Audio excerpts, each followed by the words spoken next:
Bonjour les amis, comment vous allez? Moi je me porte très bien et j'ai décidé de faire une nouvelle vidéo aujourd'hui parce que il y a un problème que je rencontre chez beaucoup de jeunes, chez beaucoup de personnes, chez ceux qui viennent en salle de formation pour apprendre. Souvent ils se demandent avec quel est le langage informatique que je vais apprendre, quel est le meilleur langage informatique à apprendre.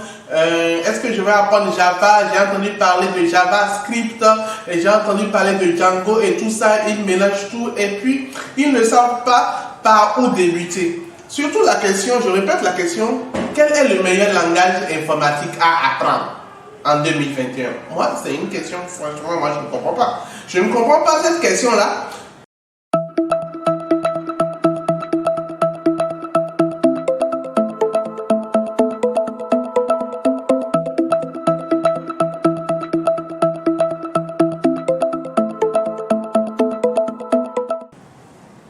Déjà, c'est quoi un langage informatique? Il faut que je vous explique tout ça. Il faut que vous puissiez comprendre ce que c'est qu'un langage informatique. Et là, vous allez comprendre ce que je suis en train de dire en disant que je ne comprends pas pourquoi il se pose cette question-là. Un langage informatique, c'est une langue. C'est la langue que parle l'ordinateur. Raison pour laquelle on parle de langage. C'est la langue que parle l'ordinateur. Et puis quand vous comprenez la langue que parle l'ordinateur, alors vous pouvez lui parler. Vous pouvez alors dire à l'ordinateur, tiens, va à tel endroit et il partira à l'endroit là. Mais attendez, c'est pas comme ça se passe. Donc c'est un exemple que je suis en train de donner. Donc voilà un peu. Donc c'est assimilable à une langue que vous apprenez. Dans le monde courant, dans le monde dans lequel nous sommes, il y a beaucoup de langues. Je ne sais pas le nombre de langues qu'il y a déjà au Bénin. Je pense qu'il doit y avoir une multitude de langues que nous parlons au Bénin. À part le français, il y a les langues vernaculaires et tout ça que nous parlons. Voilà. Et nous sommes des humains et malgré ça, malgré le fait qu'il y ait plusieurs langues, si nous comprenons cette langue-là, alors nous pouvons discuter avec un autre humain qui comprend la même langue. Même si l'humain il est à Paris, en France, au Sénégal, et je ne sais pas où, on pourra lui parler cette langue. Et s'il comprend cette langue, alors on pourra discuter. C'est exactement comme ça le langage informatique. Le langage informatique, c'est exactement comme ça. Ce sont des langues que vous apprenez. L'ordinateur comprend plusieurs langues, une multitude de langues en réalité. Et vous pouvez lui parler différentes langues, il va comprendre et il va exécuter ce que vous dites. Maintenant, pourquoi alors est-ce qu'il n'y a pas une seule langue pour l'ordinateur? Et là, il y a plusieurs langues. Donc, je dirais alors il y a plusieurs langages et tout ça. C'est parce qu'au niveau de l'ordinateur, pour pouvoir exécuter telle tâche de manière spécifique, il va falloir utiliser tel langage. Donc, je dirais, pour pouvoir créer un logiciel qui va fonctionner sous Windows, il va falloir utiliser un langage qui fonctionne sous Windows. Donc si je vais réaliser un logiciel qui va fonctionner, je ne sais pas, sous Linux, il faudra utiliser un langage qui permettra à mon logiciel de pouvoir fonctionner sous Linux. Je ne sais pas si vous comprenez ce que je dis. Donc, si je vais créer un logiciel qui va fonctionner sur Internet, donc le logiciel ne fonctionne que sur Internet, c'est-à-dire que lorsque l'utilisateur de mon logiciel veut l'utiliser, il va alors se connecter avec un navigateur. Donc un navigateur web, peut-être Chrome, Mozilla, je ne sais pas quoi. Il va se connecter avec un navigateur web et là, il pourra accéder à mon logiciel en ligne. Dans ces cas, je vais utiliser alors, pour la conception de ce logiciel, je vais utiliser différents langages qui permettent de créer des logiciels qui fonctionneront en ligne. Voilà un peu le truc. Donc, dire que quel langage il faut apprendre, moi je ne comprends pas. Je ne comprends pas. Quel est le meilleur langage il faut apprendre? Non, attendez. Vous apprenez le langage qui correspond à ce que vous voulez faire. Et puis, c'est tout.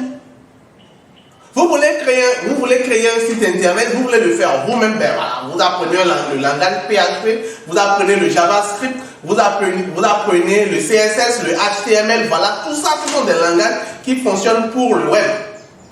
Mais si vous voulez apprendre, si vous voulez créer un logiciel qui va fonctionner sous Windows, eh bien là, vous allez apprendre le langage Java, vous allez apprendre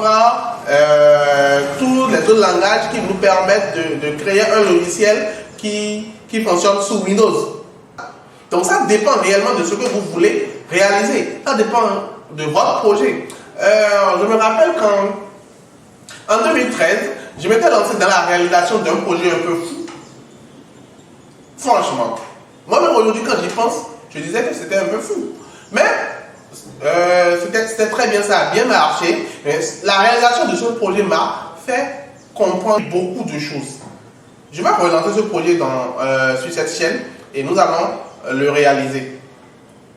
Donc, ce projet, il s'agissait de créer un logiciel qui va fonctionner sur un CD. Donc, ça veut dire quoi? Ça veut dire que quand l'utilisateur va prendre le logiciel, alors l'utilisateur va entrer le logiciel dans son ordinateur, donc va entrer le CD dans son ordinateur. Donc, le logiciel, il est sur un CD. Donc, l'utilisateur va mettre le CD dans son ordinateur, dans le lecteur de CD de son ordinateur, et va cliquer sur le logiciel. Quand il va cliquer sur le logiciel ne va pas s'installer sur son ordinateur, comme les autres logiciels le font. Non, le logiciel va rester sur le CD là et va s'ouvrir. Donc, j'explique mieux le projet. C'était de créer un logiciel web. Donc, un logiciel qui utilise un navigateur web. Donc, un navigateur Chrome, Mozilla, je ne sais pas quoi. Donc, le logiciel va utiliser le navigateur web. D'accord? Mais le logiciel est gravé sur un CD. Donc, l'utilisateur va mettre le CD dans son ordinateur et va juste ouvrir le logiciel, va double-cliquer sur le logiciel et comme ça, là, le logiciel va se lancer et il va pouvoir utiliser le logiciel. Quand il finit de l'utiliser, il ferme le logiciel et puis il enlève le CD de son ordinateur. Donc, c'était le projet. C'était le projet en réalité. Bon, je dirais le mode de fonctionnement du projet, parce que ce n'était pas le projet, c'était le mode de fonctionnement du projet. Mais pour le faire, moi, dans le temps, je ne savais que coder en HTML, en PHP, en JavaScript. C'était toutes mes connaissances. Donc, je me suis lancé dans la réalisation de ce logiciel-là. Mais avec mes recherches sur Internet, j'ai compris beaucoup de choses. J'ai compris que déjà, moi, j'ai l'habitude d'utiliser MySQL pour la base de données. Donc, MySQL, déjà, c'est un système qui vous permet, c'est un peu comme Excel, je vais dire, de mettre des informations comme dans un fichier. Mais MySQL, qui est fait pour les bases de données, on dit, ne peut pas fonctionner directement sur un CD comme ça. Il faut forcément l'installer sur l'ordinateur avant que MySQL ne fonctionne. Donc, dans ces cas, en fait, je fais comment? Donc, dans mes recherches, j'ai su que, tiens, je pouvais utiliser SQLite, voilà, qui était une base de données qui pouvait fonctionner directement sur le CD. Je ne sais pas si vous voyez. Donc, je n'ai jamais utilisé SQLite de ma vie dans le temps. Donc là, j'ai dû faire des recherches sur Internet pour voir comment utiliser SQLite et j'ai pu le faire. Après ça, on m'a dit que tiens, sur Internet, on m'a dit que tiens, si je dois réaliser un truc de ce genre, ben voilà, il va falloir apprendre le langage XML. Moi, je ne savais pas le langage XML dans le temps. Donc j'ai dû apprendre le langage XML. C'était pas du tout compliqué. En 4 jours, j'ai compris comment ça fonctionne. J'ai dû apprendre le langage XML et voilà, avant de le faire. Après ça, j'ai encore appris que j'avais la possibilité de rendre mon logiciel web exécutable. C'est-à-dire quoi? Mon logiciel web pourra s'exécuter comme un logiciel Windows, si je veux. Bon, moi, ce n'était pas trop mon objectif, mais après, j'ai pu le faire. C'est-à-dire, j'ai créé tout le logiciel web et je l'ai rendu exécutable. Donc, tout ça, je l'ai appris dans le projet. Donc, c'est l'exigence du projet qui a fait que j'ai appris tout ça. Aujourd'hui, je l'apprends à mes étudiants, je l'apprends lors de mes conférences et tout ça, à des personnes qu'on peut faire ci, qu'on peut faire ça, qu'on peut faire ci, qu'on peut faire ça. Mais j'ai appris tout ça à travers des projets qui étaient vraiment exigeants. Donc, c'est exactement comme ça. Si vous voulez apprendre un langage informatique, déjà ayez un projet et c'est suivant ce projet que vous allez apprendre le langage qui correspond à ce projet-là. Et puis après, quand vous aurez plusieurs autres projets, les autres projets vont vous amener à apprendre les autres langages, ainsi de suite. Ce n'est pas qu'il y a un langage qui est meilleur et qu'il y a un qui n'est pas meilleur, il y a un qui est bon, et ainsi de suite. Non. Tout est exigé par le projet que vous développez. Ou tout est exigé par le projet que vous voulez développer. Raison pour laquelle je dis toujours à mes étudiants, tiens, si vous venez en formation, il faut que vous ayez un projet. Il faut que vous ayez un projet qui vous tienne à cœur. Et là, vous allez pouvoir, lors de la formation, réaliser votre projet. Je ne sais pas si vous voyez. Donc, c'est exactement comme ça que ça se passe. Il y a un monsieur avec qui j'ai discuté. Il était venu en formation dans mon centre de formation. Il était venu. Et c'est un monsieur qui s'est déjà codé en Java. Donc, il réalise des logiciels qui tournent sous Windows, en Java et tout ça. Il sait bien le faire. Mais il est venu se faire former en PHP pour réaliser des logiciels web parce que il s'est dit, bon, tiens, on parle de PHP et tout ça, il allait venir comprendre ce que c'est que le PHP, comment ça fonctionne, tout ça. Donc, il est venu pour la formation en PHP. Donc, lors de la formation, on discutait et il a l'habitude, durant la formation, de rapidement faire la comparaison avec son Java qu'il maîtrise et le PHP. Donc très rapidement, il dit non, tiens, en Java, ça se passe comme ci, tandis qu'en PHP, ça se passe comme ça. Ben oui, il y a une différence. Mais en fin de compte, il a dit, mais attends, le PHP, c'est pas aussi compliqué que ça.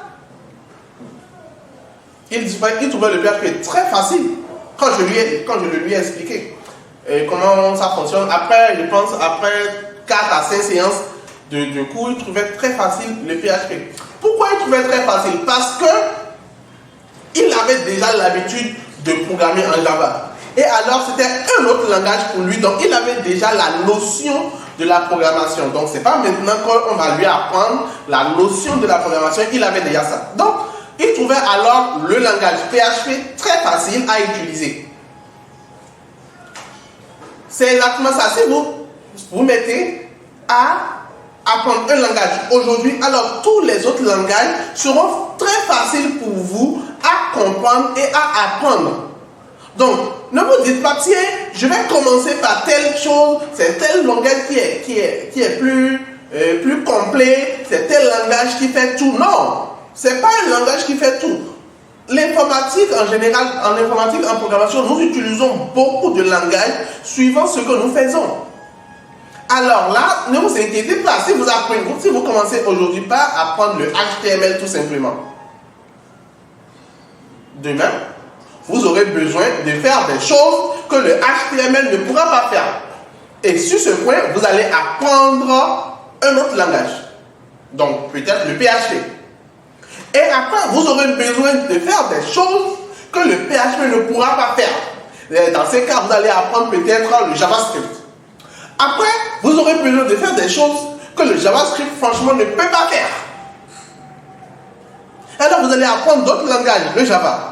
Et ainsi de suite, suivant les projets que vous développez, suivant l'exigence des projets que vous développez, ben là, vous allez apprendre un tas de langages. Voilà, un peu. Et là, vous serez un programmeur, un informaticien programmeur complet. C'est vrai que on finit par être plus à l'aise dans un langage que dans d'autres langages. Voilà, je donne un exemple, je donne mon propre exemple. Je travaille sur un projet depuis 4 ans, donc 2 ans déjà. Je travaille sur un projet depuis 2 ans déjà. Et là, le projet, à un moment donné, m'a exigé de faire des fichiers en shell. Le shell, en réalité, c'est un langage que nous utilisons sur les serveurs Linux. Souvent, moi, c'est sur Linux que j'ai rencontré le shell. Je ne sais pas si ça s'utilise sous Windows, mais je ne sais pas. Mais le shell, je l'utilise sur Linux, en réalité. Donc, sur le système Linux. Donc, le projet est un projet web qui est sur un serveur web. Donc, à un moment donné, le projet, de développement du projet, j'ai été obligé d'utiliser des scripts en shell, en réalité. J'ai contacté un développeur un autre ami développeur pour lui demander, tiens, toi, est-ce que tu connais le shell? Parce que je lui ai expliqué ce que je voulais faire. Il m'a dit oui, qu'il comprenait ça et il m'a demandé de lui expliquer ce que je vais faire. Et je lui ai expliqué et le lendemain, il m'a envoyé un script shell par exemple qui faisait exactement ce que je voulais, qu'il a codé. Tiens, quand il a fait ça, je me suis dit, tiens, c'est bon, ça m'a dépanné. Mais est-ce qu'à chaque fois, je vais lui demander, fais-moi ci, fais-moi ci, fais-moi ça. Parce que je veux faire un bout de choses en shell. Donc là, je me suis dit, tiens, il va falloir que toi-même tu apprennes à faire. Donc j'ai lu ce qu'il a fait, son code, j'ai bien lu son code. C'était pas du tout compliqué. Mais Dieu, je comprenais, puisque je connais déjà la logique, je comprenais, c'était pas aussi compliqué que ça. Donc j'ai lu. Et puis sur Internet, j'ai regardé quelques autres cours de shell qui m'ont expliqué la base et tout ça. Mais j'ai compris maintenant comment ça fonctionne. Et j'ai dû écrire plusieurs autres scripts en shell pour l'évolution de mon projet. Mais je n'avais jamais fait du shell avant. Jamais fait du shell. Donc c'est exactement comme ça. Quand vous utilisez les projets vont vous faire apprendre les autres langages que vous ne connaissez pas. Donc déjà, pour commencer par un langage, vous pouvez commencer par le HTML. C'est le langage avec lequel beaucoup de personnes commencent. Ou vous pouvez commencer par Java, ou Python, ou autre chose. Voilà. Et puis, quand vous serez à un certain niveau, vous serez en train de développer des projets, alors les projets vous amèneront à apprendre les autres langages. L'essentiel, c'est de commencer par un langage. C'est ça, l'essentiel, c'est de commencer par un langage en réalité. Et vous allez comprendre un truc que la structure de programmation, c'est-à-dire le code reste unique sur tous les langages. Donc la structure de coder, la manière de coder, ça reste unique sur tous les langages informatiques. Donc si vous maîtrisez la procédure, vous maîtrisez les différentes boucles, vous maîtrisez les fonctions, alors vous retrouvez les mêmes fonctions au niveau de différents langages. C'est juste la manière dont on utilise l'écriture qui diffère un peu. Donc c'est exactement ça. Si je prends par exemple la condition if, cette condition existe sur tous les langages. Bon, moi je ne sais pas encore un langage où la condition if n'existe pas. Maintenant c'est l'écriture, la manière dont ça s'écrit qui diffère. Vous voyez? Donc c'est ça. Donc les gars, créez des projets, réalisez des projets, inscrivez-vous à des formations pour apprendre un langage informatique, c'est très important pour vous. Commencez par un langage informatique. Ici, nous donnons des formations, je donne des formations en PHP, en HTML, en CSS et dans d'autres langages de programmation. Nous donnons des formations. Vous pouvez vous inscrire à nos formations. On est à Cotonou, à Jéricho. Pour le moment, on ne donne pas encore des formations en ligne, mais ça va venir très bientôt pour les formations en ligne aussi. Mais pour le moment, venez vous inscrire aux formations et apprenez le langage. Une fois que vous apprenez le langage informatique et vous savez le faire, vous pouvez créer tout type de projet que vous voulez. Vous aurez la notion, la maîtrise en réalité de la structure d'un code. Vous aurez tout ça en tête. Et puis bon, la porte est ouverte pour vous. Voilà un peu. Donc c'est ce que je voulais vous dire. Merci de m'avoir suivi. J'ai été un peu long. Désolé. Déjà, stop. Vous avez oublié de vous abonner. Cliquez là. Tout simplement. Si vous ne vous abonnez pas, ben moi je ne sais pas ce que je vais vous faire. Mais si vous vous abonnez, je vais vous donner le meilleur dans le codage. Je vais vous donner la manière dont il faudra développer vos projets informatiques et toutes les astuces que je connais, ce que je faisais depuis très longtemps. Alors, je vais vous le donner durant tout le parcours de cette chaîne et vous pourrez développer vous-même vos projets et gagner de l'argent. Merci et à la prochaine vidéo.